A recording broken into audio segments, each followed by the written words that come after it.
who are the constituents in Ohio 11th? Where was this race a couple of months ago? I want to start from there and then walk through this. Yeah. So the Ohio 11th Congressional District was vacated by Marcia Fudge. It's a majority Black district. The sort of main protagonists in this race are Shontel Brown, who was a local elected official. And then, of course, Nina Turner, who was a surrogate for Bernie in 2016 and 2020. So Shontel Brown, for the shape of the race was basically when Nina Turner entered, she had the most name ID. Early polling showed her at something like a 35-point lead.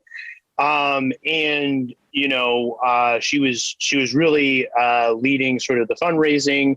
And sort of what started to happen in the sort of last 2 months of the campaign was the sort of, you could say, Democratic establishment coalesced behind their sort of candidate, which was Shontel Brown. There were several other candidates in the race. None of them raised, you know, more than a couple, like tens of thousands of dollars. None of them really ended up getting any sort of name ID of any relevance.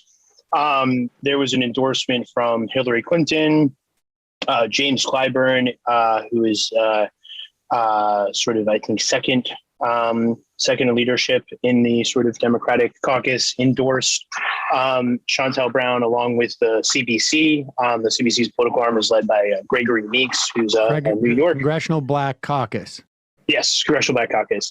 And you also had large outside spending from DFMI, which is the Democratic Majority for Israel, or DMFI, which is Democratic Majority for Israel. They had spent previously in favor of Engel and against Jamal Bowman, and against Ilhan Omar when she faced a primary challenge. They spent about $2 million in the race. Third Way came in with about a 500,000 digital buy. Turner had some IEs. Hold on. Let me stop you. Oh yeah, because there's a couple of things that we need to address that I think ultimately will help us sort of assess this. First off, let's just start with putting aside for the moment. One was the candidate of the Democratic establishment. One was the candidate of sort of the growing left contingency in the Democratic Party. What and putting aside whatever that huge bottle or whatever it is you're drinking. Oh yeah, this is my water. You got a jumbo mug and a jumbo mason jar. It's like, listen, it's good to drink. Or you're just very small, Sean. You're just very small. How big is the? I mean, that is. It's a pretty big bottle. Here's my phone. Oh my God! For size, for scale. All right. Whoa. Policy-wise, though. There was a distinction policy-wise, right? I mean, or was there? I mean, Brown, like, she's not for Medicare for all, right?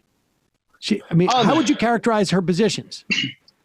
Yeah, I would say Brown is going to be like a fairly run-of-the-mill CBC member. I don't think she's going to ever be like a hardline progressive. She's ever going to be a sort of blue dog. Her main issue area, if you watch the ads, which I did, and we should talk about the ads, was gun violence prevention and basically working with Joe Biden. The sort of, she would say, I want to fight gun violence and work with Joe Biden to pass his agenda. CBC. I do not know. Let's just also say, when you say a run-of-the-mill CBC candidate, we're also talking, because Gregory Meeks, he's from Queens. And he is, I mean, very corporate friendly, to say the least. I mean, that's been my experience with him over the past 15. I mean, I remember him from 2005, voting with some of the more corporate ideas of George Bush, right? I mean, he's full machine, right? He's also the Queens County Democratic Party chair, I think it is. And this guy's pretty, when you say run-of-the-mill CBC, this is the thing I think people don't necessarily always appreciate. Sort of a little corporatist.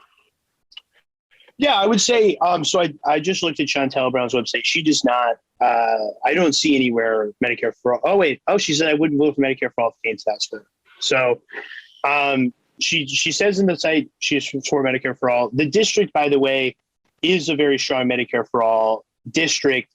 The thing is issues ended up not being like super the center of this campaign. It was really a sort of positioning relative to Biden. And Turner was not running a sort of like, I'm going to oppose Biden. It was something like a message, something like, I want to work with Biden, but I want to hold him accountable. And Brown's message was much more sort of like, I want to pass the Biden-Harris agenda. But yeah, I mean, the CBC ranges. There were very progressive members, obviously, Ayanna Pressley, Ilhan Omar are members of the CBC, of course. But it tends to be fairly mainstream, fairly deferential to leadership, tends to sort of pick a couple of spots in each piece of legislation. And I would say, yes, tends to, if there's going to be like pharma in the district, you'll have a member who has decent relationships with the pharma and can end up showing up in a sort of definitely difficult way on issues that are going to be relative to interests in their districts. Cedric Richmond, famously much more sympathetic to oil and gas than one might prefer of a Democrat. Because that's a powerful industry in Louisiana. Oh, I just want to touch on one more thing too. You mentioned Bowman and who ran against Elliot Engel, and you mentioned Ilhan Omar. They were also targets of this Democratic Majority for Israel money. How did those expenditures stack up relative to the assets that they had? Just so we get a sense, because yes, there was a tremendous amount of money that was dumped in the last month, no doubt, and it all went up on air. But it wasn't like Turner didn't have the resources if the strategy was there to at least respond. I'm just trying to get a sense of like, you know, why was Jamal Bowman able to survive that onslaught of money? Why was Ilhan Omar able to survive that onslaught of money? Was the onslaught materially different, or were there other issues at play? Yeah, so I would have to go back and double check the specific amounts spent in each of these races. Turner was outspent for the last 5 weeks. If you combine the resources against her versus the IEs in favor of her and her campaign. There's a little bit in terms of like campaign spending is somewhat more efficient. There are federal regulations requiring campaigns to get the lowest available rate. But yeah, by and large, I think one of the things that you're going to see in retrospectives of this was the Turner campaign probably spent too much money early on TV that should have been saved for the last moment where rather than getting outspent the last 5 weeks. I would say that when you're looking at a campaign, you want to take into account several different environments. You want to take into account the paid media environment, but you also want to take into account the earned media environment. I think that's the really key thing that was defining about Bowman's race. The earned media environment for Jamal Bowman was much more favorable because Elliot Engel famously had the hot mic moment in which he was caught on the mic basically saying, I wouldn't be trying to, speak here at this event if I wasn't facing a primary challenge. And this sort of fed into the narrative that he was old, out of touch with the district. He was obviously a white candidate in a district that had a very large Black population and large Black constituency. So I think each race is unique. And the other thing was the IEs, when they were attacking Bowman and Omar, those IEs both focus on the candidate's personal finances. So Jamal Bowman, they were like, oh, he's got like overpaid tickets and electricity bills and stuff like that, which just doesn't really resonate with voters. In the same thing with Ilhan Omar, they were sort of accusing her of malfeasance because her partner was a consultant who also advised her campaign. Her partner advises numerous campaigns. He's fairly prominent within progressive spaces. And I think both of those, the IE can only be as effective as the message, and neither of those messages were effective. Whereas the message on Turner that she sort of was not going to be loyal to the Democratic Party, was not going to be loyal to Biden, I think did speak to voters in this district. And I think you talk about the fertile ground for, say, Engel versus Bowman. That was such a gift to Bowman's campaign that he said that. I mean, honestly, if we're being real, it was a gift to Brown's campaign that Nina Turner said voting for Biden was like eating a bowl of shit, and did rallies for Jill Stein, which are things that aren't smart to do if you're trying to win a Democratic primary.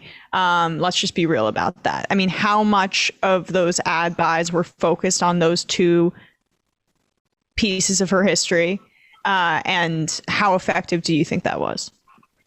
Yeah, so that was the main thrust of the IE message, was that she was not going to be a good Democrat. The IEs focused almost entirely on that. And they sort of, they had a good message. They stuck with it. On the other hand, on the other side of the ledger, Chantel Brown had an ad that ran very early, which actually included Marcia Fudge's mother. And I don't know if anyone has seen this ad, but basically, the Marcia Fudge's mother says, like, Marcia Fudge is now helping Joe Biden and Kamala Harris pass their agenda in the White House. She can't endorse in this race, but I can. And I think it pretty strongly implied that the sort of preference of Marcia Fudge was for her protege, as she was portrayed in the ad, Chantel Brown. So I think it is, yes. On the one hand, you had the Brown campaign able to make, I think, very effective ads that were moving. The IE was able to absolutely pummel Turner. And I think a really important note here is that because Turner did not have the same IE presence, Turner ended up running negative ads that had the "I'm Nina Turner, I approve this" message. Whereas the Chantel Brown negatives were from DFMI PAC. And it tends to be the case that you want to have the negative messaging coming from the IE and the positive messaging coming from the campaign. And so I think one lesson broadly that progressives could take from this is we actually do need to have super PAC outside spending, i.e. capacity. I know this is like, we're not supposed to like this. We're not supposed to want outside spending. But from a campaign tactical message, if the negative messages could have been coming from an IE instead of having to come from Turner's campaign, that would have been helpful for her, because she would have been able to sort of have the campaign focus on the positive message, have the IE that doesn't have to say at the end of it, "I'm Nina Turner and I approve this message." And yeah, there's a piece in the Prospect about how, so much of the PAC financing was helpful for Chantel Brown because, Turner steered away from that out of principle, which I makes sense. But I mean, like, I think, based on what I'm hearing, the heavily negative deluge of ads in the final weeks were incredibly impactful. Go on, Sam, but that's just to be clear. So the negative ads that that Turner unleashed, that she had to basically put her name on, was about Brown's ethics problems, right? Yeah. Okay. And what were the nature of those ethics problems? I mean, as they were presented, at least to the voters. Yeah. So I know that one of the ads, I will say I do not know the deepest ins and outs of this race. I have had a lot of things that I've focused on, but I will say, well, excuse us. Yes. What I recall is that there was one about moving money to her boyfriend while she was on, I think it was like the local city council or something like that. And then that was resulting in an ethics bill for possible impropriety spending. And then the other was that she had voted as a city council member to raise her pay, which I find to be somewhat less persuasive, and broadly think public officials should be paid more. But the other one was the more, I think, impactful one was the boyfriend contracts. But it still was, again, Nina Turner's got to own the negative ads, whereas Yes. Brown did not have to own the negative ads in the same way. Yes. And the Brown negative ads towards Turner, outside expenditures, IEs, as you call them, independent expenditures. Okay, so the people just know that, but it's outside expenditures, was leveraging the fact that Joe Biden won this district by 30 points against Donald Trump. And she was just basically saying, I mean, how much of this, and we don't, I mean, I don't know if we'll ever have this data. You tell me if we will. How much of this was this sort of same dynamic on some level, obviously not exactly the same, but a similar dynamic to what happened to Sanders in like South Carolina? Like how much of this was older black folk? I mean, my understanding is that just from what I've read or people eyeballing sort of the district, that Turner may have outperformed Brown in terms of black folk, but Brown way overperformed Turner in terms of white folk, and that Turner did not run up the score in the areas that she was strongest. Maybe in part, is that in part because we have an age cohort situation where older people are like, I don't like somebody who says that Joe Biden's a bowl of shit, and the younger people are like, he sort of is. I mean, how much of that plays in? Yeah, so I think this gets at the sort of meta narrative, which is I think you have two sort of broad stories here. One is that in the 2018 and 2020 cycles, this was following on the sort of footsteps of the establishment and the Democratic Party coalescing behind a candidate who lost to Donald Trump. And I think that made voters much more sympathetic to outsider candidates. And you had a number of primaries that were successful in that cycle. And I think the problem now is that, the establishment once again coalesced behind a candidate, and this time that candidate did beat Donald Trump. And voters on the Democratic side really do not like Donald Trump, and they really do like Joe Biden. And I think that is going to pose a sort of challenge for progressives. I don't think it's an insurmountable challenge. I believe that the progressive message has been, always should be, that what it means to be progressive is the full fulfillment of the actual Democratic Party values. And the Democratic Party often falls short of its values because of its fealty to corporate interests, corporate power.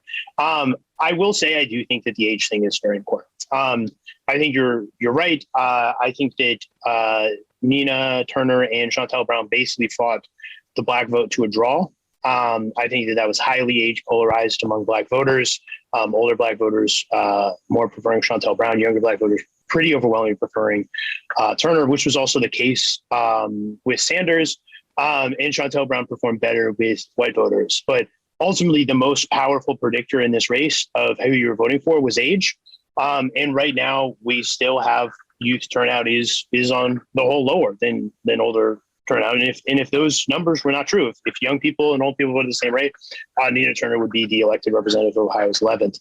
And so I do think you have a question of sort of like, when does this generational shift within the Democratic Party reach the sort of tipping point in which the sort of this cohort of very, very progressive young people who have been shaped by Occupy Wall Street, by the movement for Black Lives, by the insurrection, by the inability to beat Trump in 2016, by the climate crisis, when are they reaching sort of full voting age? And I think it's creeping up. The fact that this race was decided by 5 points, ultimately, that is still a very tight margin in a district that went very overwhelmingly for Biden. So I do think that the sort of future of the Democratic Party remains a progressive future. But I do think that we can also optimize our message and optimize our campaign tactics to hit 50% in districts like this, by which I mean we need to be more disciplined in terms of campaign spending. Hold that thought, because I want to get back to that. But sure, let's just stay here in this district for one moment. But I want to first ask you this. Do you have an idea when that cohort's going to happen? Will I be alive? Sam, I actually think, how old are you again? You are older than you look. You look younger than you are. Well, thank you. But my point is like, when are we going to get there? I mean, do we have enough data to really get a sense of like, hey man, 2026, that is it. It is over for the boomers. With all due respect to boomers, I am not a boomer. Like people like to pretend I am. But my generation, Gen X, is not so great either, to be honest with you. But are we how far away is that? And or is that something that we just? I mean, you can tell me in 10 years. Yeah, no, I mean it's sort of what was it that the Justice Potter said about pornography? You know when you see it. Right. Like here's what I'll say. Like, I think there's a couple of suggested signs here. Like, if you look at New York City, which just had elections, city council, very, very young, very, very diverse, much more progressive than it's ever been before. Like, we are starting to see the signals that this is starting to shift. And the fact, again, that this race, which was a Clinton district, Biden district, Turner came within, I think, 5 points. Like, we are starting to see a shift, and it's going to be something that happens in shifts and starts. But I do think that the future of the Democratic Party is much more progressive, and it's going to be an iterative process. Like, we are going to start seeing more and more races that come increasingly close before you finally break through. But, this generation, I think it roughly starts with the Occupy Wall Street, maybe even Obama. It starts with those sort of people who are mobilized to politics by Obama, by Occupy Wall Street. Those voters are starting to hit mid-30s, late 30s, 40s. That's when you start to see people really showing up to vote at high rates. And I think that those voters are starting to really enter prime voting years. And so I do think that the shift is already underway. And, we're like, the green shoots of that are the AOC race, which again, happened more recently than we realize. And in the sort of grand scheme of politics, this is actually a so recent development, and it's a movement that's, I still think, it's getting its sea legs. And it goes back to the campaign tactics I was talking about, of just like starting to get disciplined on the paid, starting to get disciplined on the IE side. My understanding is too that there wasn't, from reporting I've seen on the ground, that they missed their target for get out the vote doors knocked by 4,000 or 5,000. And let me ask you this: Nina Turner is running, or not, I don't know if she is, but this is a special election. It's filling in for a seat. The winner of this is only there. I think the actual election's in November? Yes. But they're only going to serve for a year. The election comes up again, term comes up again in another year. What are her chances coming back in 2024? Right. I mean, she had some luggage going into this in terms of baggage. When you're going into such a pro Biden district, you're going in with this dynamic. I don't know that she was conscious enough that this could come. I mean, it feels to me like there was a little bit of overconfidence a month and a half out. Like, and hard to blame somebody for, like, hey, you got to be aware that there could be $2.5 million dropped on your head tomorrow. And it's all going to be focused on, you're going to have billboards around where, you're saying that Joe Biden's, a bowl of shit. I mean, it's hard to anticipate that. And I think, like, but, fool me once or IE me once, shame on you, IE me twice, shame on me. If she comes back in the fall of next year, does she have you're going to have a slightly, the electorate's going to move up. You're going to get a couple more, you're also going to get people who are going to come out potentially voting, against Republicans. And that may drive more youth turnout too, possibly, right? You tell me, does she have a shot if she comes back in a year? I mean, look, it's going to be tough, Sam. With Cori Bush, right? Yeah. Somewhat different circumstances there. I mean, I think it's going to be tough because Brown will have the opportunity to sort of, she'll become a member of Congress. She will have the opportunity to start, bringing home resources. She will have all of the sort of benefits that come with incumbency. But here's what I say. This is not the last congressional race. There are 435 seats. Demings has already retired. Elsie Hastings passed away. Eddie Bernice Johnson, we know, is going to retire. The progressive movement has a large number of opportunities coming up in this cycle. And if we take seriously the lessons from these races, if we take seriously the messaging lessons we can learn and the sort of tactical lessons, I think progressives can still have a good cycle. It's still very early. We have a year and change left to go. I think there's a lot of space. All right. So the lessons there's some tactical lessons, right? You know, be ready for these big dumps of money, but is also is one of the lessons too, like, you know, if you're going to run in a Democratic primary, there are sort of like performative aesthetic things maybe that you can do that aren't necessarily a function of policy. I mean, it sounds to me like this race that people didn't care on, you know, that you know, Medicare for all or policy positions were just not as crucial to the cohort of people who voted in this race. And it was more just sort of like a broad sort of aesthetic. Sam, you're describing the much maligned Sean McElwee normie progressive theory of change. Yes, like this is my view. I think that you need to approach this as, you know what I've always said about persuasion. People don't care how much you know until they know how much you care. Like the message from progressives, in my view, should be progressive values are the fulfillment of what the Democratic Party should be. You know, we are the ones who really want to fight for the values that you have, fight for Joe Biden's agenda while Manchin and Sinema are putting on the chopping block. And I do think that those aesthetic shifts would be very effective. People who vote in Democratic primaries, remember, this district has probably 750,000 people, something around there. That's probably what Congressional District has. I think like 70,000 people voted. I don't know the number off the top of my head. 75,064, I think, off the top of my head. Yeah, so it's about 10%, right, of the district. So we are talking about a very small set of people who are registered Democrat and show up a lot for primaries. And they have very positive views towards the Democratic Party. And I think that's what you have to take into account with this. And like, it's always, you know, great to mobilize people. And I think, but we over rely on mobilizing relative to like making sure that people who are going to turn out all the time because they vote in every election support you. So that's the big lesson.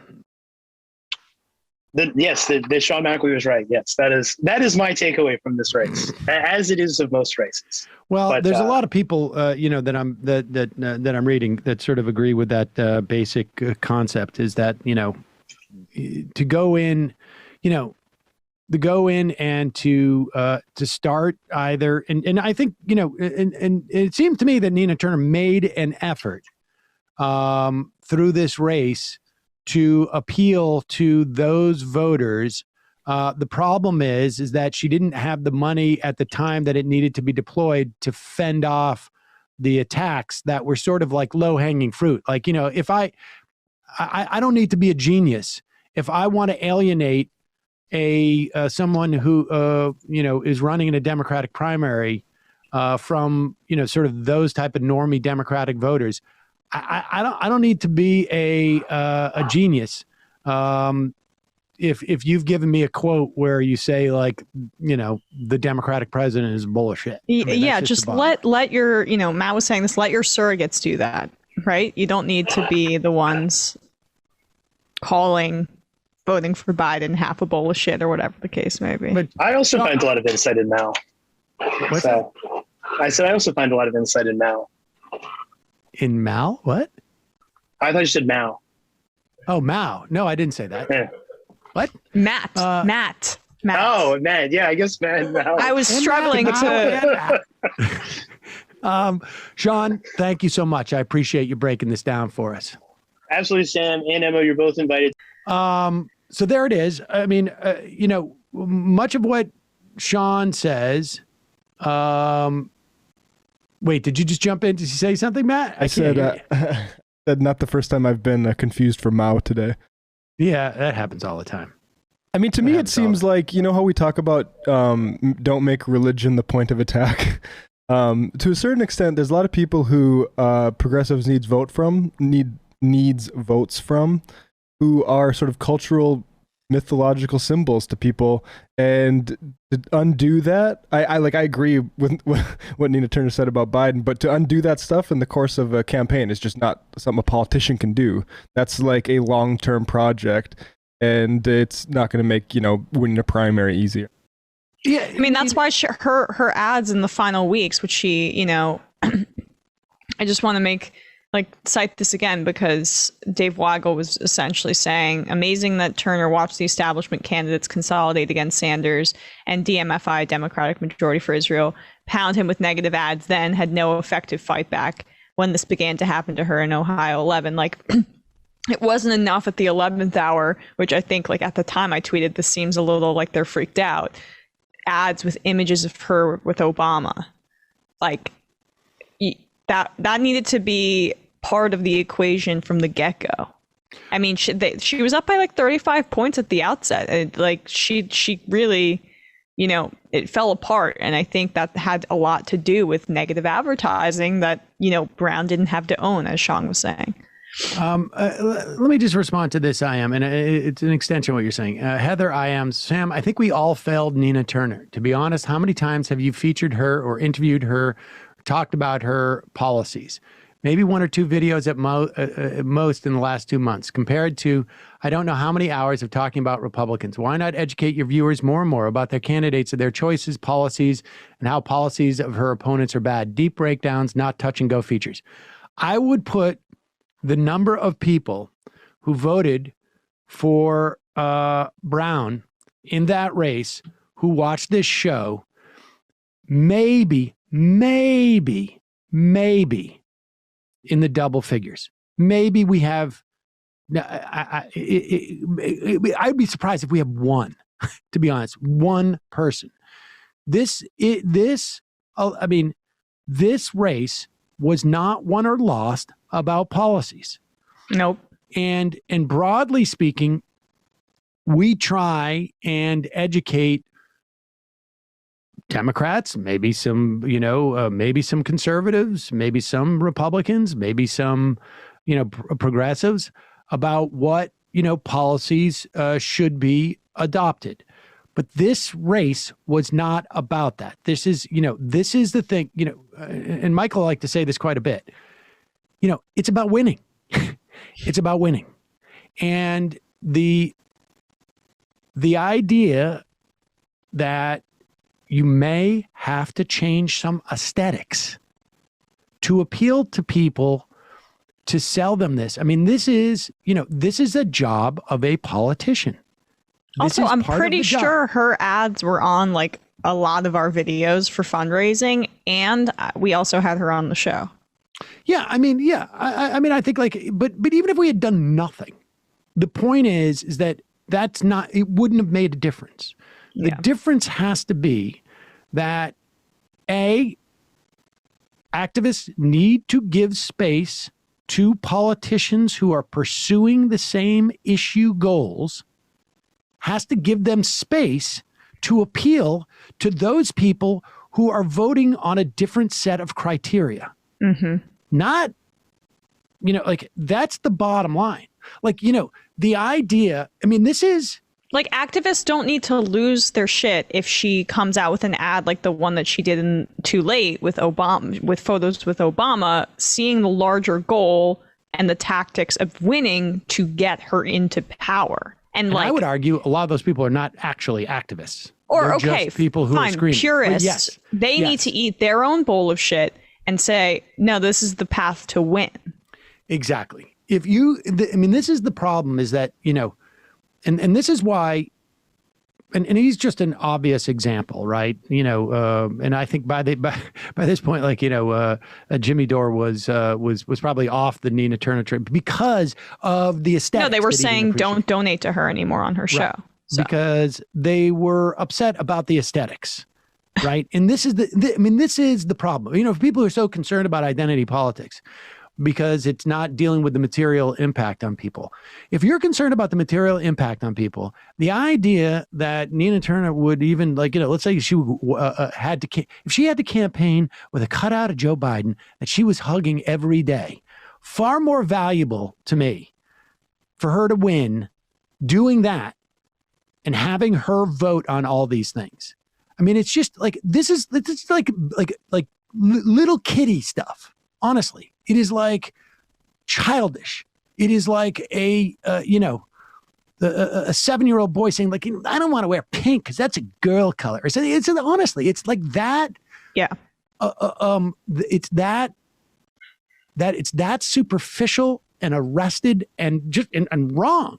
The point of politics is to get stuff done and deliver for people.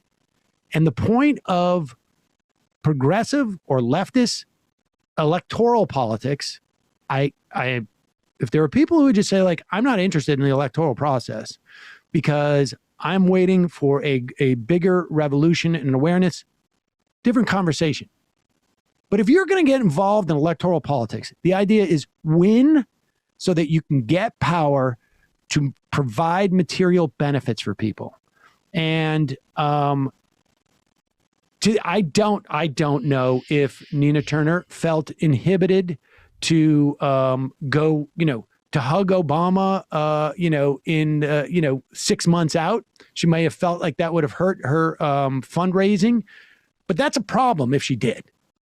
I don't know that's the case, but we need to be able to give candidates some space. Now, I understand, like, well, sometimes it's hard to And you assess. could have had a national strategy where you're focusing on your progressive bona fides and standing alongside AOC and standing alongside Bernie Sanders for your YouTube ads that encourage fundraising. And then on the local level on TV ads, just hammer what you did as a state senator, which I do think she tried to do, and how she worked with Obama, et cetera. I mean, we'll never know, right? It's are performative, and I understand that, like, sometimes this is the way you get an assessment as to who this person is. But if you didn't have faith in Nina Turner before this, then I got news for you. You should not be really engaging in politics. Sometimes you're going to get burnt, but I mean, if you didn't, then it was quite clear how she was going to vote and what kind of voice she would have been in the House. Again, she could run in next November or a year from November. Maybe she wins. But the point is that, like, it is hard to win in the Democratic Party. And, just going through, not somebody who I'm, for other reasons that I'm necessarily too excited about in any way platforming, but Jordan Sheridan was on the ground and had a thread that I think was, a very sort of sober-minded assessment of the situation. Had she not run in the Democratic Party, but had she run in the Green Party, she would have lost by 50 points, not 5. And his assessment, very similar to, some of the things that Weigel said, some of the things that McElwee said. I mean, the bottom line is you got to meet people where they are. And that doesn't mean that you need to change your policies. Sadly, people aren't necessarily always voting on the policies you want. I mean, part of this has to be, like, the job of politics is not to enlighten everyone and have them sort of like in lockstep with your perspective on this thing. It's not punditry. What's that? Not punditry. Yeah, exactly. It is to deliver material benefits. Sometimes that happens, like, but with Cori Bush, using the fact that she's a congresswoman and sleeping on the Capitol steps, because Cori Bush, non-congresswoman sleeping on the Capitol steps, does nothing. Cori Bush, congresswoman sleeping on the Capitol steps, does something. Cori Bush sleeping on the Capitol steps, no squad, may not do much. Cori Bush sleeping on the Capitol steps with the backing of the squad and another way of making it, that does something. Cori Bush being able to go in and vote on a close vote, you have 3 votes, may help push something over the line, may help bring, extend the child tax credit for 5 more years, $300 a kid to families, to, free community college, universal pre-K. These have material benefits. Having one more member of the squad would have been incredibly helpful. And yeah, but I know, but that's exactly the problem is that the section of the left that you're talking about is not necessarily prioritizing, I think, those specific concerns. They see it more through an emotional lens of my team, and you're supposed to come to me. I have a criteria for what I want for a candidate, and if you don't come to me, then okay, you're not meeting my standard. As opposed and it's all performative too. That criteria. Well, that too, because it changes based on certain factors that are self-serving. And look, I'm not talking about, those people who articulate it that way. They're going off and doing their thing. They want to, start a third party. They're going to take their $12,000 that they've got saved up to promote their candidates, and they're going to spend it all 12 grand on whatever 110 candidates they're going to run, whatever it is. But I'm just talking other people out there who claim to be engaged in politics and want progressive change, and so that they understand how sort of facile and pathetic and moronic like that perspective is. All right, let's see.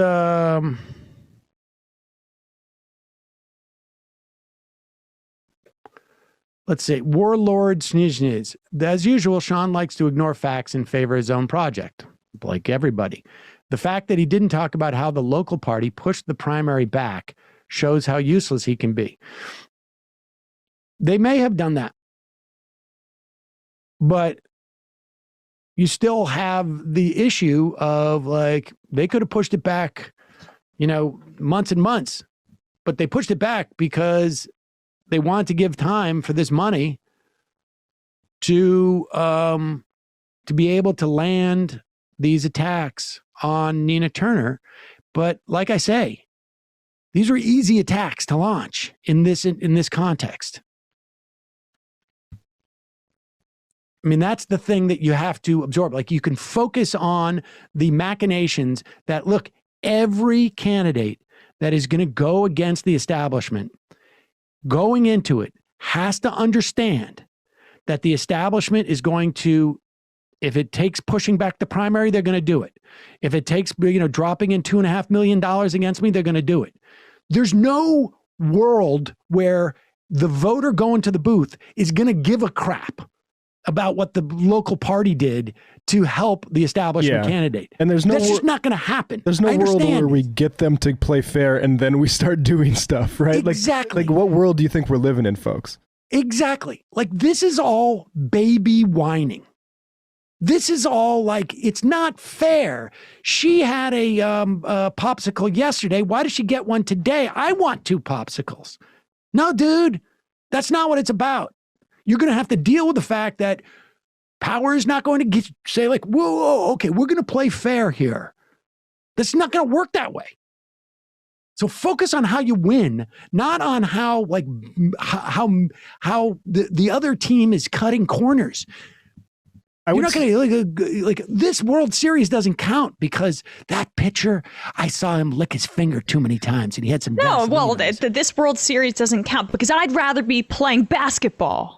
That's what it is. India Walton, I think, is the model here. Like, you just de-emphasize everything that you would maybe hurt the activists that are supporting you about your disagreements with the main party, and you keep major things positive because that's what's attractive to people. Right? Yes, and you outsource the more, pointed critiques of, say, Biden. Again, going back to the bullshit comment, you outsource that to your surrogates. You can have the people on your staff. I don't maybe think she making said those that kinds while of she points. was running. It doesn't matter though. She had political ambitions beyond that. Right. Beyond being chair of our revolution. So you're in a public space and you want to run for office eventually. You got to be a little more conscious of those things. But like, as we say, we're making these points. She can come back in November. We'll see.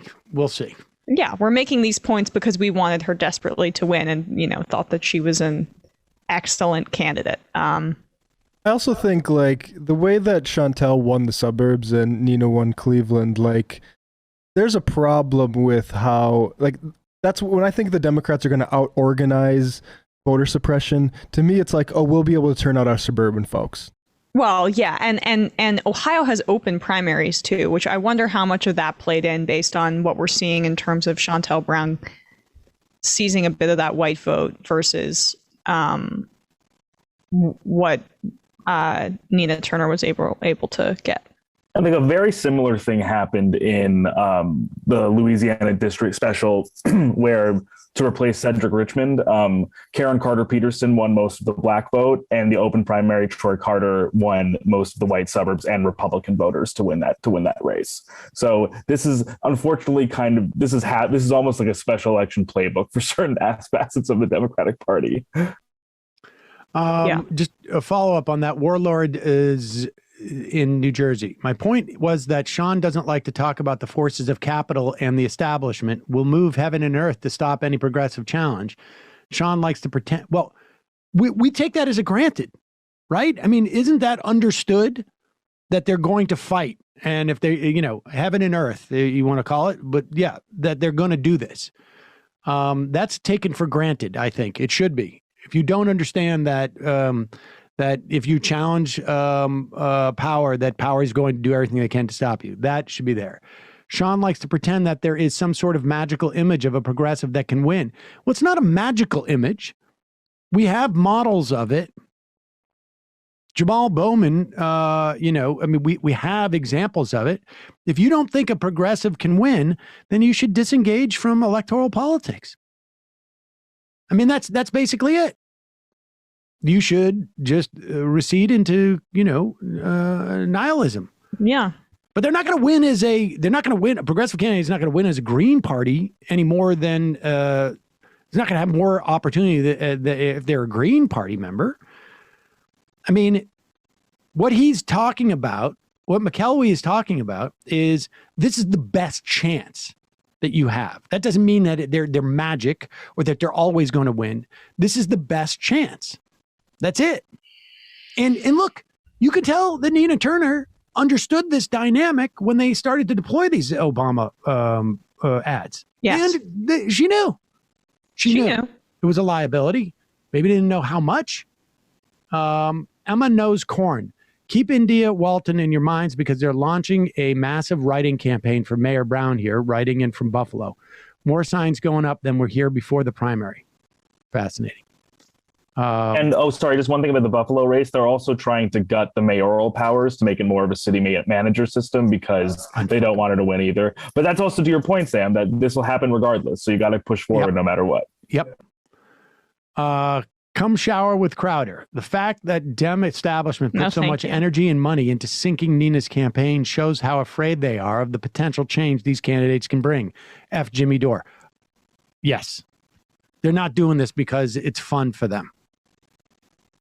They like burning money. Folks, there's more of what you've just saw where that came from.